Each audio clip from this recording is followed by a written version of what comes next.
ஹரஹர நம பார்வதி பதஜே ஹரஹர மகாதேவ.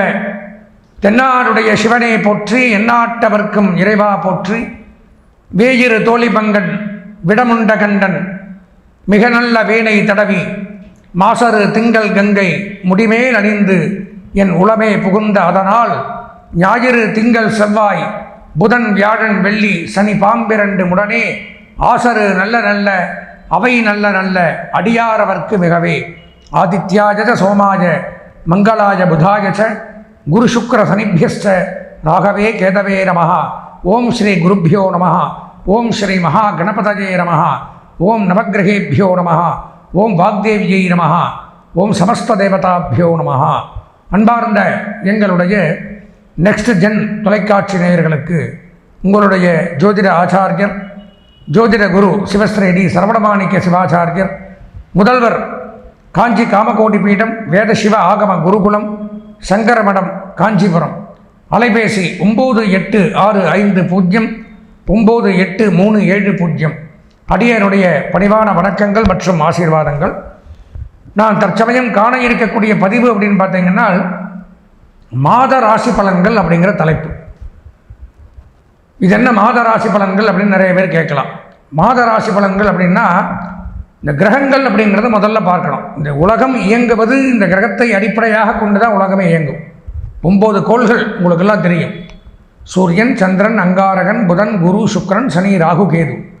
இவாளை வைத்துத்தான் இந்த உலகத்துக்கு தலைவிதியே. அன்றாட என்ன நடக்கும், அடுத்த வருஷம் என்ன நடக்கும், எல்லாத்தையும் நிர்ணயிக்கிறது. நல்லதும் சரி கெட்டதும் சரி இந்த உலகத்தை இயக்கக்கூடியது 9 கிரகங்கள். இந்த 9 கிரகங்களும் நமக்கெல்லாம் எப்படி சொந்த வீடு இருக்கோ அந்த மாதிரி கிரகங்களுக்கு வீடு அப்படின்னு சொல்லக்கூடியது இந்த 12 ராசிகள். அதாவது மேஷம், ரிஷபம், மிதுனம், கடகம், சிம்ஹம், கன்னி, துலாம், விருச்சிகம், தனுசு, மகரம், கும்பம், மீனம், இப்படி 12 ராசி.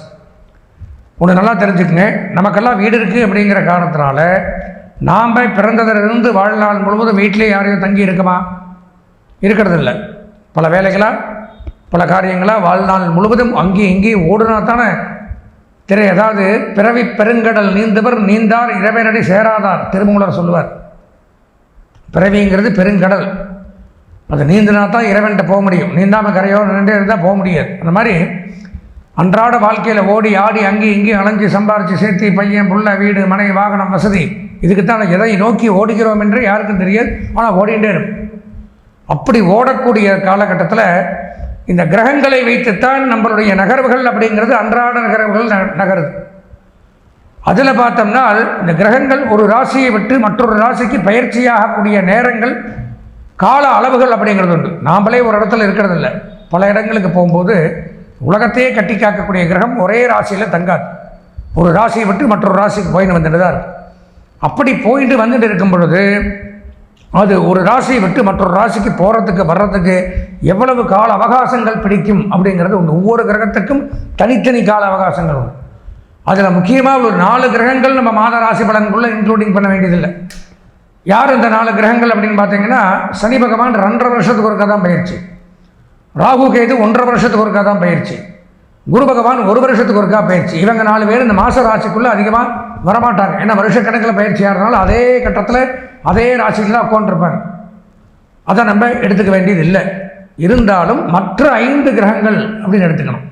சூரிய பகவான் 1 மாதத்திற்கு ஒருக்கா பயிற்சி, சந்திர பகவான் 2.5 நாளுக்கு ஒருக்கா பயிற்சி, செவ்வாய் புதன் சுக்கிரன் 1.5 மாதத்துக்கு ஒருக்கா பயிற்சி. அப்போது இந்த கிரகங்கள் மாறி மாறி நஞ்சும்.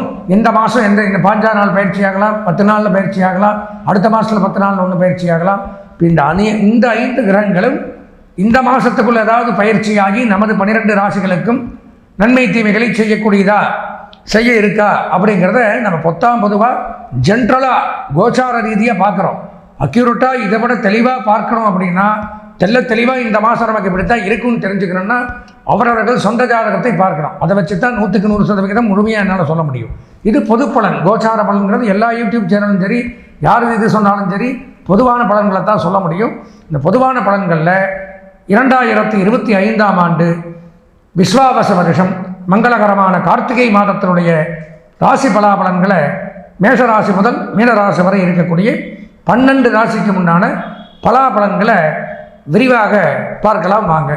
அன்பார்ந்த எங்களுடைய மிருகசீரிஷம், திருவாதிரை, புனர்பூசம் ஆகிய நட்சத்திரத்தில் பிறந்த மிதுன ராசி நேயர்களுக்கு மாத ராசி பலன்கள் அப்படிங்கிற தலைப்பில் மங்களகரமான விஸ்வாவச வருஷம் கார்த்திகை மாதம் என்ன பலாபலன்கள் அப்படிங்கிறது தான் கார்த்திகை மாதத்தில் என்னென்ன கிரகங்கள்லாம் பயிற்சியாக இருக்குது, என்னென்ன நன்மை தீமைகள்லாம் நமக்கு நடக்க இருக்க போகிறது இந்த மாதத்தில் அப்படிங்கிறத மிதுனராசிக்காரர்களுக்காக இந்த பதிவு எப்படி இருக்குது அப்படிங்கிறத பார்க்கலாம் வாங்க. மிதுனராசி அப்படிங்கும் பொழுது புதன் அதிபதியாக விளங்குகிறார். உங்களுக்கு பொதுவாகவே கல்வி கேள்விகளில் சிறந்து விளங்கக்கூடியவர்கள் தாங்கள், ஞானவான்கள், அறிவாளிகள், புத்திசாலிகள் நிறைய சொல்லிகிட்டே போகலாம். அப்படி தங்களுக்கு உண்டான இதில் பார்த்தோம்னா இவ்வளோ நாளாக பாவம் ராசியிலே இருந்து தங்களுக்கு பலவிதமான தொல்லைகளை துன்பங்களை கொடுத்து வந்த குரு பகவான் அதிசாரகதியாக 2ஆம் இடத்துல வக்கரகதியாக வந்திருக்காரு. குரு வக்கரமாக வேறு இருக்கார். மிகச்சிறப்பு. வக்கர குரோகோ சகல காரிய சித்திகி அப்படின்னு வாக்கியம். வக்கரத்தில் குரு இருந்தால் எல்லா காரியம் சித்தி உண்டாகும். அது 2ஆம் இடத்துல குரு வரும் பொழுது குடும்ப அமைப்பு சிறப்பாகும். குடும்பத்தில் இருந்து வந்த கவலைகள், தொல்லைகள், பிரச்சனைகள் இது அனைத்தும் விலகும். குடும்பத்தில் தேவையில்லாத பதட்டங்கள், ஒருத்தருக்கு ஒருத்தர் விட்டு கொடுக்காத ஒரு மனப்பான்மைகள், ஒருத்தருக்கு ஒருத்தர் ஒரு துரோகங்கள், துவேஷங்கள், வஞ்சனைகள், ஒற்றுமையுடனான மனப்பான்மை இல்லாமல் இருந்தவர்கள்லாம் இப்போ குடும்ப ஐக்கியமத்தியம்னே உண்டு. ஜபத்தில் ஐக்கியமத்திய ஜபம் அப்படின்னு இந்த ஐக்கியம் ஏற்படக்கூடிய அமைப்புங்கிறது ஏற்படுது. குடும்ப ஒற்றுமை, குடும்ப வருவாய் அதிகரிக்கும், குடும்பத்தில் இணக்கம் ஏற்படும், குடும்பத்தில் சந்தோஷங்கள் அதிகரிக்கும், குடும்ப வருவாய் உபரி அபிவிருத்தியாகக்கூடிய அமைப்புங்கிறது ஏற்படுது. செல்வாக்கு சொல்வாக்கு ரெண்டும் சிறப்பாக இருக்கும். 2ஆம் இடம் வாக்குஸ்தானம். உங்கள் செல்வாக்கு உயரும். சொல்வாக்கு நீங்கள் பேசுகிற பேச்சினால் பல பேரை சம்பாதிக்கலாம். பலவிதமான வருவாயை ஈட்டக்கூடிய அமைப்பு, பெரிய மனிதர்களுடைய தொடர்புகள் தங்களுக்கு கிடைக்கும் இந்த மாதத்தில். அதனால் பெரிய தொழில்கள் துவங்கக்கூடிய அமைப்பு, இருந்து வந்த பிரச்சனைகள் விலகும். குடும்பம், வாக்கு, தனம் அப்படிங்கிறதா 2ஆம் இடம். இந்த 2ஆம் இடத்துல குரு பகவான் இருக்கிறதுனால குடும்பம் சிறப்பு, பேச்சால் பல காரியங்களை சாதிக்கலாம், பொருளாதார உயர்வு கிடைக்குது. 3ஆம் இடத்துல கேது சந்திருக்கிறார். மிகச்சிறப்பு. உடன் பிறந்தவர்கள் மூலம் உதவிகள் கிடைக்கலாம். சட்டத்துறை, காவல்துறை, நீதிமன்றம், இராணுவம், சினிமா, பத்திரிகை, பிரஸ், மீடியா, விளையாட்டு, ஆன்மீகத்துறை, அறநிலையத்துறையில் இருக்கக்கூடியவர்களுக்கு சிறப்பு. 4ஆம் இடத்துல ஒன்றுமில்லை, 5ஆம் இடத்துல புதன் சந்திருக்கிறார். மிகச்சிறப்பு. ஆடிட்டிங், அக்கௌண்டன்ட், எழுத்து, teaching professional, IT, engineering, computer, trading, marketing, agencies, business பண்ணுறது, சிறு குறு வியாபாரிகள், மளிகை, புஷ்பங்கள், பால், பழங்கள், காய்கறிகள், மொத்த வியாபாரம், சில்லறை வியாபாரம் பண்ணக்கூடியவர்களுக்கு மிகச்சிறப்பு. அதே மாதிரி கல்வித்துறை, கல்வி பயிலக்கூடிய மாணவர்களும் நல்ல முன்னேற்றத்தை அடையலாம். கல்விக்கூடங்கள், கல்விச்சாலைகள், கல்லூரிகள், தட்டச்சு, சுருக்கெழுத்து, அகாடமி, டுட்டோரியல், காலேஜ், பயிற்சி நிறுவனங்கள், சொல்லிக் கொடுக்கக்கூடிய நிறுவனங்கள் இதெல்லாம் வைத்து நடத்தக்கூடியவர்களுக்கும் நன்மைகள் சற்று கூடுதலாக நடக்கக்கூடிய அமைப்பு அப்படிங்கிறது உண்டாகும். அடுத்தது பார்த்தீங்கன்னா 6ஆம் இடத்துல சூரியன், செவ்வாய், சுக்கிரன் சேர்க்கை மிகச்சிறப்பு. அதாவது ஆதித்ய மங்கள யோகம் அப்படிங்கிறது உண்டாகுது. வீடு வாங்கலாம், மனை வாங்கலாம், பூமி வாங்கலாம், நிலம் வாங்கலாம், வீடு கட்டலாம், இந்த மாதிரி அமைப்பு உண்டாகுது. விவசாயிகளுக்கு பெரும் செல்வம் ஏற்படுது. அரசியல்வாதிகள், அரசு பணியாளர்கள் இவங்களுக்கு நன்மை. அரசாங்க பணியில் ஏற்கனவே இருக்கிறவங்களுக்கு பதவி உயர்வு, சம்பள உயர்வு, பாராட்டுக்கள் குவிந்த வண்ணம் இருக்கும். அரசு பணியாக காத்துட்டுருக்கிறவங்களுக்கு பணி நியமன ஆணை அப்படிங்கிறதும் கிடைக்கும். சகல விதமான நன்மைகள் உண்டாகும். அதே மாதிரி விவசாயிகளுக்கு பெரும் செல்வம் ஏற்படுது. நிலத்தடி நீர், நெடுஞ்சாலை பணியாளர்கள், கட்டுமான பணியாளர்கள், ரியல் எஸ்டேட் பண்ணுறவங்க, மருத்துவர்கள், ஆராய்ச்சியாளர்கள், விஞ்ஞானிகளுக்கும் நன்மைகள் சற்று அதிக அளவில் நடக்கக்கூடிய ஒரு மாதமாக இது விளங்குது. அதே மாதிரி பார்த்தீங்கன்னா 9ஆம் இடத்துல சனி, ராகு மிகச்சிறப்பு. திரைக்கடல் ஓடியும் திரவியும் தேடும்பாங்க. இந்த மாதிரி வெளிநாடு போகக்கூடிய அமைப்புகள் ஏற்படும். அந்நிய தேசத்துக்கு போய் நம்மளுடைய தொழிலை நிலைநாட்டக்கூடிய அமைப்பு, அங்கே ஏற்கனவே வேலை செய்யக்கூடியவர்களுக்கு பதவி உயர்வு, சம்பள உயர்வு, பாராட்டுக்கள் குவிந்த வண்ணம் இருக்கும். வெளிநாட்டில் இருக்கிறவங்க அவசியம் ஒரு தடவை உங்கள் ஜாதகத்தை பார்த்துக்கிறது இந்த மாதத்தில் நல்லது.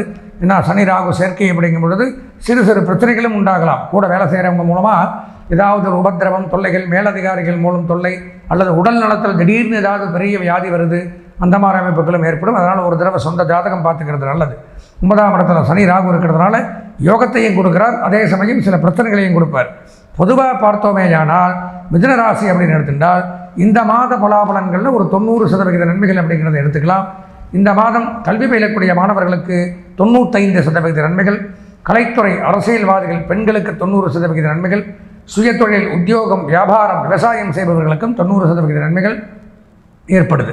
இந்த மாதம் அதிர்ஷ்டமான வண்ணம் பச்சை, அனுகூலமான திசை வடக்கு, அதிர்ஷ்டமான எண் 5, வணங்க வேண்டிய தெய்வம் சிவபெருமான், சிவபெருமானையும் வணங்கி எதற்கும் தங்களுடைய ஜாதகத்தை ஒருமுறை முழுமையாக பார்த்து இந்த மாதத்தை இனிமையான மாதமாக மாற்றிக்கொள்ள ஆசீர்வதித்து விடைபெறுகிறேன். நன்றி, வணக்கம்.